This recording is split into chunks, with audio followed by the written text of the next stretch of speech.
Howdy folks, and welcome back to World of Warships with Rear Admiral Jingles. To begin with, I'd like to direct your attention not to Healthy Ant here in the Molotov, but to this guy back here, Tasmanian Devil, in the Fusion, who's just found himself reduced to 129 health. Now I realise it's not exactly unusual to see your destroyers YOLO and get whacked to within an inch of their lives, or beyond, right at the beginning of a battle. Although it is slightly more unusual to see it happening to somebody in a Fusion, given how long those ships have been around, and therefore how many games you'd expect a Fusion captain to have played. But, random battles, anything's possible. No, the reason I'm drawing this to your attention is not because of what just happened to the Fusion, but what he's about to do. And Healthy Ant here, in the Molotov, the Soviet Tier 6 premium cruiser, a very good ship by the way, is going to play a role in what the Fusion is about to do next, although not out of choice. I've skipped ahead around about 30 seconds to the point where we begin to see exactly what it is that this Fusion is up to. He has apparently decided that if I'm having a bad day, well, misery loves company. We're going to share the grief around a little. I'm not sure what the hell it was that Healthy Ant did to deserve what the Fusion is about to do. But, well, I guess he had to pick somebody. No, he's not going to team kill Healthy Ant. He's not going to sidle up next to him and unload a bunch of torpedoes into him. That would be too obvious. You see, it's a little bit like in World of Tanks, where the arseholes over there soon realised that if they just drove around firing their gun into their teammates, it didn't take long before World of Tanks' anti-arsehole system kicked in. They turned blue, at which point anybody was free to kill them without fear of repercussions. So the arseholes had to come up with a different tactic, and oh boy, did they. All kinds of things, ranging from putting their gun barrel in front of the gun barrel of an artillery when he was in top-down view and didn't realise there was a teammate right in front of him, causing the artillery to not just do team damage but also splash damage to itself. That was a favourite trick. And of course the old standby, just blocking and pushing teammates out in front of enemies or over cliff tops and so on and so on. And World of Tanks took measures to try to punish this sort of thing. In particular, they implemented a system whereby the game checked to see who was the last vehicle to collide with a vehicle that ended up over a cliff in a smoking wreck at the bottom. But they were forever just going to be playing catch-up to the ingenuity of the arseholes. Here in World of Warships they have similar, but slightly different, and I think in some ways better, anti-arsehole systems. For example, if you continue to inflict team damage past a certain threshold, all further damage caused basically gets reflected back onto you. But I'm sure Tasmanian Devil 1 here is entirely aware of this, because he's found a way to make all 129 of his remaining health really count in the service of making himself a massive arsehole. He's quite clearly doing this deliberately. He had to sail across half of the map in order to get here. Healthy Ant is trying to get out of the way, but Tasmanian Devil has the rudder jammed right into him. Healthy Ant tries to stop and slow down. Tasmanian Devil likewise reduces speed while retaining just enough forward momentum to keep that tiny amount of team damage ticking over. But when you start doing this with only 129 health, it really doesn't take long for that to happen. Healthy Ant has turned pink. Healthy Ant is the one who receives the disciplinary penalty. So, mission accomplished. Arsehole points awarded. Oh no, Tasmanian Devil's only just getting started. Pay attention to what's going on in chat. He's now acting as if he was the injured party. Trying to get everybody else to report Healthy Ant to further compound his disciplinary problems. Is there no end to this arseholery? So, what's the point of showing you all this? Guess what? Arseholes are arseholes. I mean, what else is new? But it's amazing the lengths that people will go to be arseholes. And games programmers are constantly trying to improve the anti-arsehole systems in their games, but they're always going to be playing catch-up, because there's always going to be a better arsehole. Well anyway, on with today's main event. This, as you can probably already tell, is a Tier 8 ranked battle starring in the USS Massachusetts, saltiest player ever. That's a fairly bold claim. I think Flamu would probably have a few things to say about that, but we'll let it go for now. The Massachusetts is a great Tier 8 premium. It's the second South Dakota class battleship to be introduced into the game, the first being the USS Alabama. Unlike the Alabama, the Massachusetts has secondaries that are considerably more accurate and longer ranged. And while American secondaries aren't nearly as effective as German secondaries with their larger caliber and their quarter caliber high explosive penetration, the Massachusetts does have a lot of them. And even if they're not going to do as much direct damage, they set a lot of fires. Like the Iowa, North Carolina and Alabama, Massachusetts is armed with 9 16-inch guns. And these guns fire the super heavy 16-inch armor-piercing shells found on the Iowa and the Montana. The only real downside to the Massachusetts main battery guns is that they are shorter ranged and less accurate than those on the Alabama. But when they hit something, whoever got hit tends to sit up and pay attention. Thanks to the shorter range, the significantly worse dispersion, and the fun factor of the massed secondaries on board this ship, it's the kind of ship that you really do want to be aggressive in, get in relatively close to the enemy. Now that doesn't mean you have to YOLO straight in, get yourself caught in a crossfire, have your ship blown out from under you in seconds, and then go to the forums to complain about how the Massachusetts needs a buff. Now we're talking controlled aggression here. Oh look, a broadsiding Bismarck. It's long range, but the Bismarck is only really capable of being citadeled at ranges like this. Its tailback armour effectively renders it immune to citadels at medium to short ranges, and it wasn't a citadel. A couple of thousand damage, one penetration, one over penetration, but, well, he wasn't the only one who hit him, so the Bismarck has lost a fair old chunk of health, and seems to be firing back with 15-inch high explosive. Okay. Saltiest player ever just extinguished a single fire in a battleship. Now that is kind of asking for trouble, although he probably wasn't expecting the Bismarck to be firing high explosive, and yet one of them was. There are 3 Bismarcks in front of him, they're all giving broadside. But you have to expect the other Bismarcks to be firing the armour piercing. Then again, the smoke screen up ahead and the torpedoes in the water would also indicate the presence of the enemy Benson. And he is still spotted. And he's taking fire from the Benson. Now the Benson's 127mm guns are probably not going to do a huge amount of damage, only really capable of damaging his superstructure, but they might set another fire.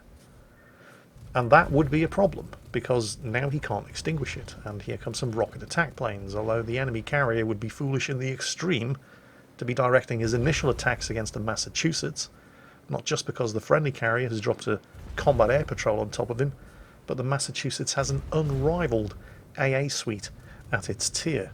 It's definitely the last target that you want to be focusing on at the start of a battle when all of those anti-aircraft guns are still intact. The Benson will still be reloading his torpedoes, so now is a safe time, or, well, it's not exactly safe, but it's probably the best time to move up in support of the Lightning. There are 2 enemy battleships ahead, but he's got his bows angled towards them. Meanwhile, off on the far side of the port beam, his secondaries are opening up at an enemy Massachusetts, who is being YOLO'd by a friendly Bismarck, and that is a definite YOLO. That is the exact opposite of controlled aggression. It's not just the Massachusetts, there's also an enemy Bismarck there as well. But while you've got the broadside of the Massachusetts to shoot at, yet those are the hard-hitting, armour-piercing shells that I'm talking about. The Bismarck is about to do a drive-by, and if he has the sense to hold his fire and have his guns pre-turned, he can finish off the Massachusetts. No, of course not. Why would you expect that level of tactical preparation from somebody who YOLOs right into 2 Tier 8 enemy battleships like that? Of course, the enemy Massachusetts is turning to keep all of his guns pointing at the friendly Bismarck, which meant that almost all of those airdrop torpedoes missed, but he is still taking secondary hits. Oh, Benson spotted. The Lightning could probably use some help. Unfortunately, there's no point in focusing the secondaries on the Benson, since they won't fire, the island's in the way. The Bismarck is predictably taking a massive battering, but the enemy Massachusetts has completed his 180-degree turn, which meant that he got paddled when he was giving broadside heading one way, and he's getting paddled giving broadside the other way. So there's the first kill and the first blood award. Unfortunately, we've just lost on Lightning. The Benson won that fight, But Saltiest Player Ever doesn't have to worry about his torpedoes because he just launched them at the Benson, so it's relatively safe to continue pushing around this corner into the contested capture point. The Benson is definitely inside that smokescreen. He's shooting at Saltiest Player Ever from inside the smokescreen, hiding behind the wreck of the Lightning, and he has managed to set one fire, which Saltiest Player Ever is not going to extinguish because he hasn't removed the threat of further fire. The Benson is still shooting at him. He is given an awful... Oh, here it comes. Right, that wasn't too bad, actually. He's given a lot of broadside to the battleships further to the south, but I think it's probable that he didn't realise that that Benson has expended his torpedoes against the Lightning earlier, and he's still assuming that there is a credible torpedo threat from directly ahead. He has, however, managed to put a couple of islands between himself and the Bismarck that fired that armour-piercing salvo from the southwest, so right now his only real problem is still the Benson. Oh, hang on, secondary's active. Ah, enemy Bismarck. Benson detected, slipping behind the island. What's the Bismarck up to? Because he's given a lot of broadside to that Bismarck. Let's take a quick look. Here comes the Xian Yang. Hopefully he can deal with the Benson. Oh, the Bismarck's guns are pointing this way. Right. Starts turning the nose to port. Now this is going to help him against the Bismarck, should he fire, and the Benson, should he launch torpedoes.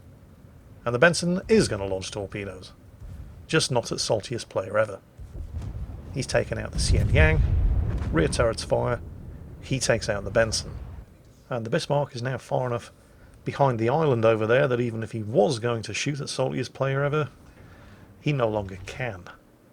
So, 2 kills, still has almost all of his health intact. He's now capping in a battleship, a cap point that neither of the destroyers on his team were able to do, and he's managed to go undetected. So he should be able to cap without any further complications, which is going to be useful because it's the only cap point that his team is going to hold. The enemy team are in control of Alpha and Bravo, and those 2 kills are the only kills that his team has managed to score so far. The enemy team have sunk both of their destroyers and 1 battleship, the Bismarck, who YOLO'd into a Bismarck in a Massachusetts earlier. So, not good. But hey, things can only get better. Right? No, wrong. Anybody who tells you things can only get better clearly has a very limited imagination. Things have an almost infinite capacity for always getting worse. Doesn't necessarily mean they will, but they always can. Oh, there's that Bismarck again. Shots out. Is this a kill? Oh, not quite, but oh, hang on a second. He's on fire. The secondary set fires. This might be a kill. That is, in fact, kill number 3. Enemy team are still ahead on points, of course, because they hold 2 of the caps, but that has certainly helped to narrow the gap. Well, that's taken care of the threat over on the eastern end of the map. It's going to take Saltiest Player Ever some time to transit over to the west, where there are still a pair of enemy battleships, and potentially also 1 destroyer, the Kagero, although at least 1 member of his team seems to think that the Kagero is up to the north in the vicinity of the friendly carrier. But while Saltiest Player Ever is sailing west, take a look at what the friendly Tirpitz is doing. In his rush to be able to get his torpedoes away, because he's clearly been watching far too many YouTube videos of Tirpitzes doing exactly the same thing, threading the needle between 2 enemy ships and taking them both out with its torpedoes, he's given broadside to the Bismarck to the south of his position, gotten himself blown out of the water, but he did manage to get his torpedoes away. Unfortunately, none of them are going to hit anything, because both of those enemy Bismarcks were more than 6 kilometers away, outside of effective torpedo range. So the bad news is that the enemy team are not only ahead by 200 points and a cap, but they're now also, once again, ahead a kill as well. On the bright side, the friendly carrier aircraft have located the position of the surviving enemy destroyer, the Kagero, and forced him to pop his smokescreen. He's over there to the west, with that other surviving Bismarck. Saltiest Player Ever, now aware that he's at least 12 kilometers away from the closest friendly ship, and sailing into the confirmed locations of 3 of the 4 surviving enemy ships. The 4th enemy ship, of course, being a carrier who can basically hit him anywhere he wants, whenever he wants, stops in chat to ask the Richelieu if he'd like to follow him and not take the long way around. But of course, if he was counting on getting any kind of support and assistance from the last surviving surface combatant on his team, he's going to be sorely disappointed. It's like they say, if a job's worth doing properly, it's worth doing by yourself. Notice that the Bismarck switched to high explosive there. His initial salvo was armour piercing, and Saltiest player ever was not giving quite as much angle as that. You see now he's closing the angle again. The Bismarck then followed up with high explosive, which didn't do an awful lot better. He's now switched back to the armour piercing as Saltiest player closes the angle on him again, which does a chunk of damage but entirely manageable, and he's still giving broadside. And the range is closing, and you've already seen what these shells can do, and they get more accurate the closer you are. Yep, there's kill number 4. And now you're about to see something that is, well, it's just some of the dumbest shit imaginable. All courtesy of this Kagero. What he is doing just makes no sense whatsoever. First, he allowed himself to get spotted, and it was absolutely within his power to not get spotted here. All he had to do was move. But he completely allowed himself to get spotted by Salty, which of course told Salty exactly where he should expect the torpedoes from, and he was able to avoid them all. Now, I realise I did just say that the display of mind-boggling dumb shit you were about to witness was courtesy of the enemy Kagero, but some credit has to be given to the enemy Bismarck as well, because he's coming around the corner angled. We'll take a closer look, as the Kagero keeps giving his position away by shooting. He's angled, but then he starts straightening out. There's the Confederate award, by the way, after hitting the Bismarck as well, but check this Bismarck out. He's just fired, and he did some chunk damage there, but Salty's already healing it back up. And he's now given a perfect broadside to a Massachusetts at a range of less than 5 kilometres. Which is pretty dumb, but it's nothing compared to the Kagero, who is still sitting inside that smokescreen. Not using the smokescreen to get the hell out of there and wait for his torpedoes to reload. No, he's sitting stationary inside the smokescreen, firing his stupid little guns at a battleship 2 kilometres away from him, just gift wrapping Salty his 5th kill, close quarters expert, and Kraken unleashed. But this is where the Bismarck could have ended the battle, if he'd thought ahead. He's now got Salty's broadside to shoot at, but his front turrets have just fired while he was angled, and the rear turrets are pointing in the wrong direction, because he's turned. But at this kind of range, the Bismarck's turtleback armour does exactly what it's designed to do, and it stops him from being citadeled. But the carrier has just torpedoed him, Salty's secondaries have set him on fire, and while Salty himself has taken one hell of a battering from the Bismarck's extremely effective secondaries, he's the one who wins the fight. Now he just has to stay alive for a few more seconds, so his damage control can extinguish the double fire and allow his damage repair party to actually get some of that health back, and then hope that the enemy carrier leaves him alone.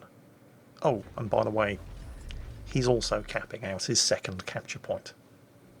Of course, he's now been spotted by aircraft. The dive bombers are coming in, so there's no chance the enemy carrier is going to leave him alone. And since he's slowing down because he wants to stay inside this cap circle, he's allowing the carrier to pretty much give him a perfect attack run. His AA opens up, he launches his fighters. He's hammering those dive bombers down, and it looks like they didn't even get a single bomb off. So he's actually managed to cap again. 2 caps in one battle, in a battleship, something that both of the destroyers on his team couldn't do once between the 2 of them. He's got no heals or fighters left, of course, so that health that he has remaining, that's all he's ever going to have. But the Lexington has been spotted by the friendly Enterprise. Not quite sure what the Richelieu is doing. I think he might be a bot. Rocket attack planes closing in. A fire right now could be fatal because his damage control is still on cooldown for, well, it might be enough. Depends how much damage the rockets do. Starts to hammer the aircraft down. Priority sector is up. There's 1 fire. 4 seconds before he can extinguish it. Should he? Yeah, he still has some health. Yeah, he's using it. He doesn't know what the Lexington has left, but it's definitely not going to be rocket attack planes. And it's probably not going to be dive bombers, since he just shredded those two yep, sure enough, torpedo bombers. It is a full squadron, though. Combat air patrol will be nice, carrier. And to be fair to the friendly carrier, he is trying. He's rushing aircraft over here as quick as he can, but these guys are going to get their torpedoes away before... From the front? Really? When you absolutely definitely need to hit the oncoming battleship with all 3 torpedoes, attack it from the front, so at best you're only ever going to hit him with 1. Well, there are dive bombers coming in now, but there's the combat air patrol, so the dive bombers are unlikely to finish him off. The Lexington is heading straight towards him. He obviously saw the potentially bot Richelieu approaching from the south. There's the Air Defence Expert Award, but trust me, Lexington, getting closer to a Massachusetts is not going to make it less likely. Although it is possible that the enemy carrier thought, you know what, screw it, if I'm going to die, and I am going to die, I want it to be at the hands of this guy. Because holy shit, 6 kills? Actually no, make that 7. Saltiest player ever just wiped out the entire enemy team. He had some help, of course. Not from the Richelieu. I don't know what he was doing. But he did have a lot of invaluable assistance from the carrier. So props to him. But still, every single ship on the enemy team sunk at the hands of saltiest player ever in the USS Massachusetts. I hope you enjoyed it, because that's it for today. And as always, take care, and I'll catch you next time.